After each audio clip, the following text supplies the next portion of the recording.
आखिरकार wedding day आ ही चुका है, जिसका हम बहुत बेसब्री से इंतज़ार कर रहे थे।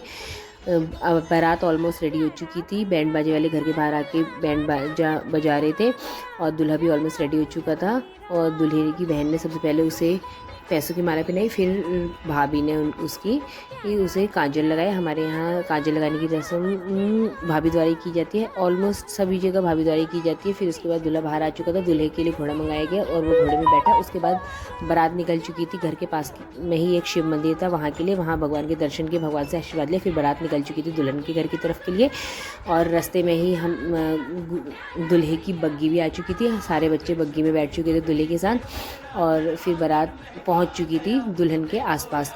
तो बस फिर दुल्हन के दरवाजे पे जैसे ही बारात पहुंची थी, दुल्हन वालों ने भी स्वागत की पूरी तैयारी कर चुकी थी, रिबन वगैरह लगा चुका था। उसके बाद दुल्हन के जो 2 भाई थे वो आए थे दूल्हे को वो बग्गी से उतार के गेट तक लाने के लिए और फिर यहाँ पे दुल्हन की बहनें इंतज़ार कर रही थी। उसके बाद रिबन कट किया गया और उसके बाद हम लोग अंदर एंटर कर चुके थे। यहाँ थोड़ी पूजा पाठ का कार्यक्रम चल रहा था। उसके बाद दुल्हन की एंट्री हो चुकी थी और दूल्हा दुल्हन का मस्त सा फ़ोटोशूट हुआ, फिर उनकी जयमाला हुई, फिर उनके साथ हम सब लोगों ने पिक्स क्लिक करी और उसके बाद हम लोग खाना वगैरह खा के मंडप में पहुंच चुके थे। फिर कन्यादान की रस्म हुई, फिर सारी रस्में हुई और शादी संपन्न हो गई और फिर भाभी हमारे अपने घर आ चुकी। फिर सब हम लोगों ने भाभी का बहुत अच्छे तरीके से वेलकम किया और बस इनको आशीर्वाद दिया सभी लोगों ने।